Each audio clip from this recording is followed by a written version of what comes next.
नमस्कार दोस्तों, एक बार फिर से आप सभी का आपके अपने चैनल विकास ई न्यूज़ पर बहुत बहुत स्वागत है। इस वीडियो में हम बात करने वाले हैं बेरोज़गारी भत्ते के बारे में।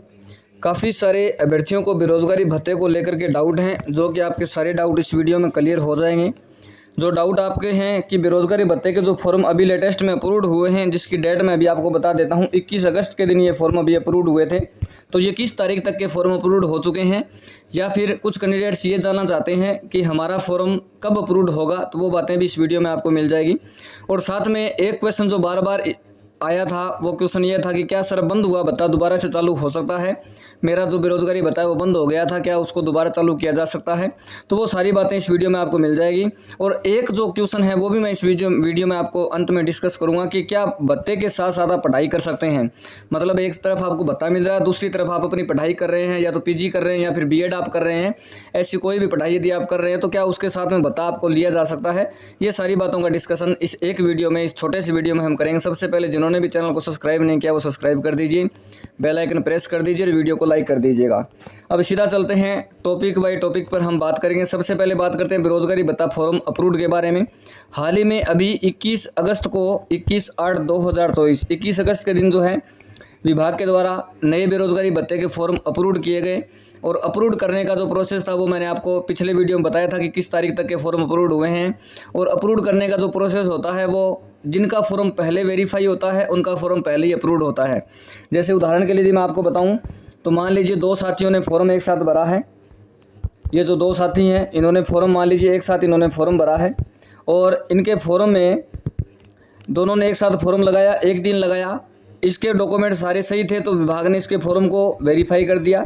इसके डॉक्यूमेंट में कोई इश्यू आ गया, डॉक्यूमेंट इश्यू आने के कारण विभाग ने इस फॉर्म को वापस उनके पास सेंड बैक कर दिया।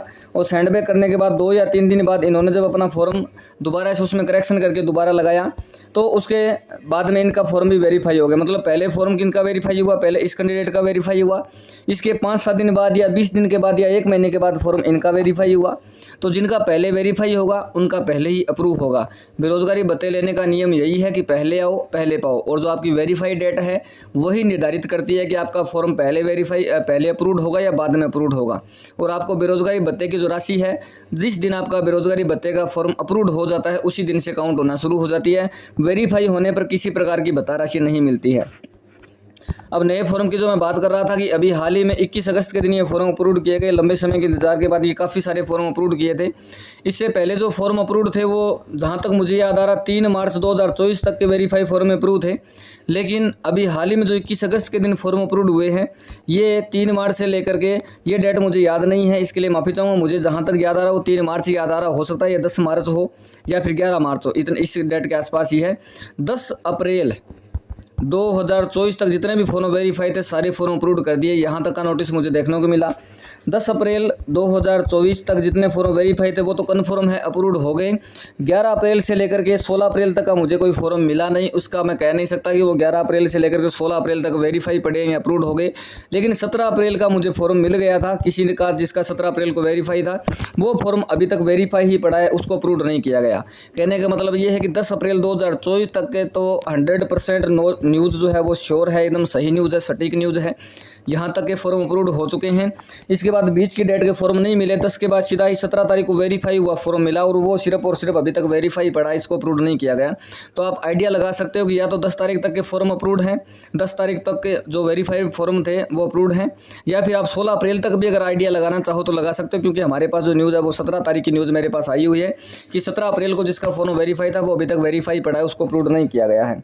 और अभी जो आने वाला समय है सितंबर, अभी अगस्त तो चला गया है, सितंबर का महीना आ रहा है। सितंबर के महीने के शुरुआत में जहां तक संभावना है एक बार फिर से नए फॉर्म अप्रूव्ड किए जाएंगे। महीने के शुरुआत में या फिर महीने के लास्ट में फॉर्म जो है वो अप्रूव्ड होते हैं। अगस्त का जो अभी महीना है, इस अगस्त के महीने के लास्ट में फॉर्म अप्रूव्ड हुए हैं। तो सितंबर के हो सकता है शुरुआत में या फिर लास्ट में फॉर्म एक बार फिर से जरूर अप्रूव्ड होंगे। तो जिनका भी बेरोजगारी भत्ते का फॉर्म अभी तक वेरीफाई पड़ा है, या फिर इस 10 अप्रैल 2024 की जो वेरीफाइड डेट इस डेट के आसपास है, इससे थोड़ा सा ऊपर है, 12 अप्रैल या 15 अप्रैल या 17 अप्रैल या फिर कोई मई के महीने की यदि तारीख है तो सितंबर के महीने में अप्रूव होने की पूरी संभावना है। आपको चिंता करने की आवश्यकता नहीं है। जैसे ही आपका फॉर्म अप्रूव होगा आपको भी पेमेंट मिलना शुरू हो जाएगा। राज्य सरकार की जो बेरोजगारी भत्ता राशि मिलती है, जहाँ पर बेरोजगार पुरुष अभ्यर्थियों को 4,000 रुपये, बेरोजगार महिला अभ्यर्थियों को 4,500 रुपये सरकार के द्वारा हर महीने दिए जाते हैं। इस योजना का पूरा लाभ आपको मिलेगा। बस अपने फॉर्म की थोड़ी सी ध्यान ये रखनी है कि अगर वेरीफाई है तो डेट का आपको पता होना चाहिए। और अगर आपने ताज़ा ही फॉर्म भर के छोड़ दिया, उसके बाद आपको पता ही नहीं चला कि वेरीफाई कब हुआ कब नहीं हुआ, तो एक बार उसका स्टेटस जरूर चेक कर लीजिए। हो सकता है उसमें किसी गलती की वजह से आपको फॉर्म वापस भेजा गया हो, तो वो आपको जरूर चेक कर लेना है। अब बात करते हैं कि क्या बंद हुआ भत्ता दोबारा से चालू हो सकता है, तो इसके बारे में आपको बता देता हूँ। जैसे ही आपका फॉर्म पहले तो होता है वेरीफाई, और वेरीफाई के बाद में आपका फॉर्म अप्रूव्ड होता है। वेरीफाई के बाद में जैसे ही आपका फॉर्म अप्रूव्ड होता है आपको मिलता है 15 दिन का समय। इस 15 दिन के समय के अंदर आपको टेक्निकल कोर्स में यस करना होता है। अगर जिस दिन आपने बेरोजगारी भत्ते का फॉर्म भरा था उसी दिन टेक्निकल कोर्स में आपने यस कर दिया है, तो आपको इस टेक्निकल कोर्स या फिर 15 दिन वाले मैसेज को इग्नोर कर देना है। क्योंकि मैसेज जिसका अप्रूव्ड हो जाता है उसके पास मैसेज 100% श्योर है, डेफिनेटली मैसेज उनके पास आता है कि 15 दिन के अंदर टेक्निकल कोर्स लगाएं। अगर उन्होंने पहले से लगा रखा है तो एक बार अपनी SSID चेक कर लीजिएगा, अच्छे से लगा हुआ है तो इस मैसेज को आप इग्नोर कर दीजिएगा।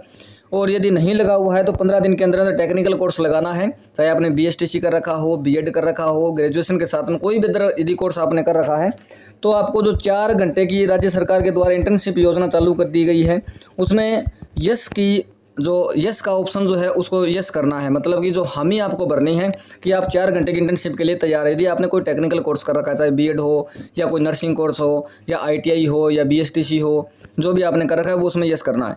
यदि आपने ग्रेजुएशन के बाद में आपने जो BA कर रखा है या BSc कर रखा है या BCom कर रखा है, ग्रेजुएशन के बाद में अभी तक कुछ नहीं किया तो उसमें आपको क्या काम करना है, तो उसमें वहाँ पर आपको 2 ऑप्शन देखने को मिलते हैं। एक तो 4 घंटे की जो इंटर्नशिप है उसमें यस का ऑप्शन मिलता है यदि आपके पास टेक्निकल कोर्स है, और यदि आपके पास टेक्निकल कोर्स नहीं है तो एक नो का ऑप्शन भी रहता है। और उसमें ये मेंशन होता है, उसमें ये बात मेंशन होती है कि आपके पास किसी प्रकार का टेक्निकल कोर्स नहीं है। आपके पास टेक्निकल कोर्स नहीं होने की वजह से आप राज्य सरकार के द्वारा जो 3 महीने का एक कोर्स होता है RSLDC, उसके लिए आप हामी भर रहे हो, तो राज्य सरकार आपको 3 महीने का ये कोर्स करवाएगी और इस कोर्स के दौरान आपको भत्ता भी मिलेगा। और 3 महीने के बाद ये जो 3 महीने का आपका कोर्स चलेगा, इस कोर्स के दौरान भी आपको भत्ते की राशि मिलेगी। और जैसे ही आपका 3 महीने का ये RSLDC कोर्स कंप्लीट हो जाएगा उसके बाद आपकी किसी संस्था में इंटर्नशिप लगा दी जाएगी जिसमें आपको 4 घंटे काम करना है और हर महीने अटेंडेंस आपको अपलोड करनी है। इस दौरान यदि आपका जो 15 दिन का समय आपको मिला था टेक्निकल कोर्स अपलोड करने का और आपने इस मैसेज को इग्नोर कर दिया, यदि आपने टेक्निकल कोर्स लगा दिया था जिस समय फॉर्म भरा था उस समय और मैसेज को इग्नोर कर दिया तो कोई दिक्कत नहीं, आपको संस्था अलॉट हो जाएगी। लेकिन 15 दिन के अंदर आपने 4 घंटे की इंटर्नशिप के लिए यदि हामी नहीं भरी है, यस ऑप्शन नहीं टिक किया है या फिर यस के अलावा नो वाला भी नहीं किया है RSLDC कोर्स के लिए, और 15 दिन का समय यदि निकल जाता है तो आपका भत्ता परमानेंटली स्टॉप हो जाएगा। और इस प्रकार से यदि कोई भत्ता आपका स्टॉप हो जाता है जिसमें आपको टेक्निकल कोर्स अपलोड करने का 15 दिन का समय मिलता है और आपने उसको ध्यान नहीं दिया या फिर आपने मैसेज की तरफ ध्यान नहीं दिया, समय निकलने के बाद आपने ध्यान दिया और जैसे ही समय ये पूरा होता है 15 दिन का, तुरंत के तुरंत भत्ता आपका जो बेरोजगारी भत्ते का आपने फॉर्म भर रखा है उसको तुरंत प्रभाव से स्टॉप कर दिया जाता है। और यदि इस तरीके से आपका भत्ते का फॉर्म स्टॉप होता है तो उसको किसी भी हाल में विभाग चालू नहीं करेगा। ऐसा काफ़ी सारे कैंडिडेट्स के साथ हुआ है। तो आपको ध्यान यही रखना है कि यदि आपके पास मैसेज आता है, आपका फॉर्म अप्रूव्ड हो जाता है और मैसेज आपके पास आ जाता है या फिर कई बार मैसेज भी नहीं आता है, ऐसा भी हो जाता है कि मैसेज नहीं आता, तो आपको अपनी SSID चेक कर लेनी है। वहाँ पर ऑप्शन ज़रूर मिल जाता है टेक्निकल कोर्स लगाने का, तो आपको टेक्निकल कोर्स लगा देना है। लेकिन 15 दिन के अंदर यदि आपने अप्रूव्ड होने के 15 दिन तक टेक्निकल कोर्स नहीं लगाया और विभाग ने एक बार यदि आपका भत्ता स्टॉप कर दिया तो उसको किसी भी हाल में आप चालू नहीं करवा सकते। उस सदस्य के लिए, परिवार के उस सदस्य के लिए बेरोजगारी भत्ते की योजना ऐसा मान के चलिए स्टॉप हो चुकी है, उस कैंडिडेट्स को बेरोजगारी भत्ता जीवन में नहीं मिलेगा राज्य सरकार के द्वारा। तो ऐसा काफ़ी कैंडिडेट्स के साथ हुआ है, उसके आधार पर मैं ऐसा बोल रहा हूँ। बाकी आप अगर चाहें तो अपने रोजगार कार्यालय में जा भी सकते हैं क्योंकि चालू करने वाले वही होते हैं, इसके अलावा दूसरा कोई भी कैंडिडेट्स इसको चालू नहीं करवा सकता। और दूसरी बात, यदि इस 15 दिन का ये जो ऑप्शन है, इस ऑप्शन के अलावा किसी और कारण से आपका भत्ता बंद हो जाता है, जैसे आपने यदि अटेंडेंस आप टाइम पर अपलोड नहीं करते हो, 2-3 महीने के एक साथ अपलोड कर रहे हो, तो उसके दौरान भी विभाग भत्ता बंद कर सकता है आपका, क्योंकि आप टाइम टू टाइम अटेंडेंस नहीं लगा रहे हो। तो उस पर हो सकता है थोड़ा सा विचार दोबारा पुनः चालू करने के लिए कर लिया जाए, या फिर आपको कोई नोटिस दे दिया जाए कि भी आप इतना लेट अटेंडेंस क्यों लगा रहे हो। तो आपको रोजगार कार्यालय में आपको बुलाया जा सकता है और उस दौरान आपका भत्ता कंटिन्यूसली चालू भी रखा जा सकता है और परमानेंटली स्टॉप भी किया जा सकता है। तो वो थोड़ी सी दिक्कतों से आपको बचना है। लेकिन जहाँ तक न्यूज़ यही है कि आपको 15 दिन के अंदर जो टेक्निकल कोर्स लगाने का ऑप्शन मिलता है, उस ऑप्शन को यदि आपने नज़रअंदाज कर दिया, उस ऑप्शन को आपने ठीक नहीं किया, 15 दिन के अंदर अंदर टेक्निकल कोर्स नहीं लगाया और इस दौरान आपका यदि भत्ता स्टॉप विभाग के द्वारा कर दिया जाता है, तो उसको किसी भी हाल में चालू नहीं करवाया जा सकता। आप वहाँ पर संपर्क करोगे तो भी आपको यही जवाब मिलेगा कि इस सदस्य का भत्ता स्टॉप हो चुका है, किसी और सदस्य के नाम से आप ले सकते हो, इस सदस्य को भत्ता नहीं मिलेगा, ऐसा आपको वहाँ पर मिलेगा। अब बात करते हैं कि आप भत्ते के साथ पढ़ाई कर सकते हैं। इस सवाल को लेकर के काफ़ी सारे अभ्यर्थियों के मैसेज आए थे कि क्या सर भत्ते को लेकर के हम साथ में पढ़ाई कर सकते हैं। तो इसको लेकर के यदि मैं बताऊंगा, यदि मान लीजिए आपकी बीएड कंटिन्यूसली अभी चल रही है और एक तरफ आपका भत्ते का फॉर्म भी अप्रूव्ड हो गया है, तो यहाँ पर यदि मैं आपको सजेशन देना चाहूँ तो या तो आप बीएड छोड़ दीजिए या फिर भत्ता छोड़ दीजिए, दोनों में से एक आपको छोड़ना पड़ेगा, दोनों आप कंटिन्यू नहीं कर सकते। यदि आपने दोनों कंटिन्यू किया, क्योंकि ये तो आपकी रेगुलर होती है, इसमें मान लीजिए सुबह 7 बजे से 2 बजे तक आपको जाना पड़ता है कॉलेज में, और यहाँ पर भी आप भत्ता फॉर्म अप्रूव्ड है, यहाँ पर आपको 4 घंटे की इंटर्नशिप करनी पड़ती है और आपने किसी भी संस्था में ऐसा जानकारी निकाल करके डायरेक्ट आपने अटेंडेंस लेना अगर शुरू कर दिया, तो संस्था का टाइम भी सुबह 7 से 12 या 1 बजे का ही होता है, गवर्नमेंट स्कूल का टाइम या फिर कोई भी यदि नॉर्मल संस्था की हम बात करें तो यही समय होता है। इस समय में आप कॉलेज भी जा रहे हो, यहाँ भी अटेंडेंस लगा रहे हो, तो ये थोड़ा सा क्या है, जो नियम और कानून कायदे हैं उसके विपरीत हो जाता है। और आपने यदि 5-4 महीने मान लीजिए किसी कारण से भत्ता ले भी लिया है इस प्रोसेस से इलीगल तरीके से, एक प्रकार का इलीगल तरीका है, संवैधानिक तरीका नहीं है, ये गलत तरीका है। और अगर आपने ऐसे किसी तरीके से बेरोजगारी भत्ते की राशि उठा भी ली है, तो जिस दिन आपकी बात राज्य सरकार के सामने आएगी कि आपने भी बीएड भी कर रहे थे, बेरोजगारी भत्ते की राशि भी आप ले रहे थे, तो आपसे पूरी की पूरी भत्ता राशि वसूली जा सकती है।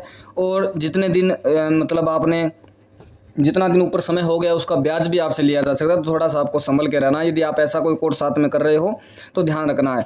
और अगर आप कोई पढ़ाई भी साथ में एमए वगैरह कुछ नॉन कॉलेज वगैरह कर रहे हो तो उसमें भी थोड़ा सा आपको सावधान रहना है, क्योंकि जब इंटर्नशिप की योजना नहीं थी तब जहाँ तक मुझे याद है झालावाड़ ज़िले से कोई कैंडिडेट था या कोटा ज़िले से कैंडिडेट था, उसका कॉल आ गया था, उसने बताया था कि सर मेरा नॉन कॉलेज से एमकॉम चल रहा था, उनका एमकॉम एमए नहीं था, एमकॉम चल रहा था। 12 महीने तक उन्होंने भत्ता ले लिया। इंटर्नशिप से पहले भत्ते में क्या होता था कि 12 महीने भत्ते लेने के बाद 12वें महीने आय प्रमाण पत्र दोबारा लगाना होता था। तो 12 महीने भत्ते लेने के बाद जैसे ही उसने दोबारा से आय प्रमाण पत्र लगाया, भत्ता उसका स्टॉप कर दिया गया, क्योंकि उसकी जो एमकॉम की पढ़ाई थी वो सामने आ गई थी, विभाग को पता चल गया था कि ये नॉन कॉलेज से या फिर रेगुलर किसी तरीके से अपनी पढ़ाई आगे कंटिन्यू कर रखी है इसने, और उनका भत्ता स्टॉप कर दिया। और जब उस कैंडिडेट्स ने वहाँ पर बात की और नॉन कॉलेज के बारे में बताया कि मैं तो नॉन कॉलेज हूँ, तो विभाग का यही आया कि नॉन कॉलेज में भी आप इसमें पढ़ाई नहीं कर सकते। आपकी पढ़ाई मतलब आप कंपटीशन एग्जाम वाली तैयारी कर सकते हो, लेकिन आप किसी तरीके की आगे की स्टडी अपनी कंटिन्यू नहीं रख सकते। आप पूर्ण तरीके से बेरोजगार हैं, तभी बेरोजगारी भत्ते राशि का आप लाभ जो है वो ले सकते हैं, ऐसा उस समय सुनने में आया था। बाकी यदि कोई बीएड के साथ में या रेगुलर स्टडी के साथ में बेरोजगारी भत्ता ले रहा है तो समझ जाइए उसको अपनी इच्छा से आप स्टॉप करवा सकते हो। अगर विभाग को पता चलता है और भविष्य में कभी भी अगर आपके मान लीजिए 2 साल इंस्टॉलमेंट भी आपकी पूरी हो गई है, तो उसके भी अगर 2 साल या 3 साल के बाद में पता चलता है, तो गवर्नमेंट का काम ऐसा ही होता है, आपने सुना भी होगा देखा भी होगा, गवर्नमेंट का काम ऐसा ही होता है, जिस दिन पता चलेगा उसी दिन से आपकी वसूली वो ले लेंगे। तो थोड़ा सा संभल के आपको रहना है, ऐसा किसी भी तरीके के इलीगल तरीके से आपको बेरोजगारी भत्ता नहीं लेना है। अगर आपने अपनी पढ़ाई कंप्लीट कर रखी है तो बेरोजगारी भत्ते का फॉर्म भरिए, बेरोजगारी भत्ते की राशि लीजिए, कंपटीशन एग्जाम की आप तैयारी करिए। लेकिन कहीं पर रेगुलर स्टडी या नॉन कॉलेज स्टडी ऐसा कहीं पर अगर आपके चल रहा है तो एक भत्ता थोड़ा सा रुक कर ले लीजिएगा आप, या फिर पहला भत्ता ले लीजिएगा फिर अपनी स्टडी कर लीजिएगा, ऐसा आप कर सकते हो। उम्मीद करता हूँ मैंने जो जानकारी दी वो आपको समझ में आ गई होगी, या फिर मेरी जानकारी से किसी प्रकार की आपको असंतुष्टि है, आपको यदि ऐसा लगे कि किसी तरीके की इसमें सही तरीके से बात नहीं बताई गई है, तो आप इसकी छानबीन के लिए रोजगार कार्यालय से एक बार संपर्क कर लीजिएगा। वहाँ पर पूछ लीजिएगा कि अगर मैं नॉन कॉलेज से अपनी पढ़ाई भत्ते के साथ में करना चाहूँ तो कर सकता हूँ या नहीं कर सकता, क्योंकि इसमें एक रीज़न नॉन कॉलेज में ये भी हो जाता है। अगर आप नॉन कॉलेज से करते हो, जहाँ तक मेरा मानना है, मेरे अपने ओपिनियन से मैं बता रहा हूँ, मान लीजिए आप नॉन कॉलेज से एमकॉम कर रहे हो और एक तरफ बेरोजगारी भत्ते की 4 घंटे की इंटर्नशिप लगा रहे हो, तो जिस दिन इंटर्नशिप लगनी है उसी दिन अगर आपके एग्जाम चल रहे हैं तो वहाँ पर इश्यू आ जाता है कि आपकी अटेंडेंस भी लग रही है और एग्जाम भी आपके चल रहे हैं। कई बार ऐसी गलती भी हम वहाँ पर कर देते हैं। तो ये थोड़ा सा आपको नॉन कॉलेज में अगर आप पढ़ाई कर रहे हो तो एक बार अपने रोजगार कार्यालय से संपर्क करके कंफर्म कर लीजिएगा। और कहीं यदि आप रेगुलर पढ़ाई कर रहे हो तो बेरोजगारी भत्ता इलीगल तरीके से मत लीजिएगा, वो तरीका थोड़ा सा इलीगल हो जाता है। और इस बेरोजगारी भत्ते को सही तरीके से सुचारू रूप से करने के लिए राज्य सरकार ने 4 घंटे की इंटर्नशिप वाला प्रोग्राम उठाया ताकि कोई बच्चा साथ में रेगुलर पढ़ाई न करे और इंटर्नशिप के द्वारा काम करे और अपना बेरोजगारी भत्ते का राशि ले ले। तो ये है पूरी जानकारी। मिलते हैं नेक्स्ट वीडियो में नई अपडेट के साथ। कोई भी यदि आपके मन में सवाल है, कोई डाउट है तो कमेंट बॉक्स में पूछ सकते हो। बहुत बहुत धन्यवाद दोस्तों। जय हिंद, जय भारत, जय श्री राम।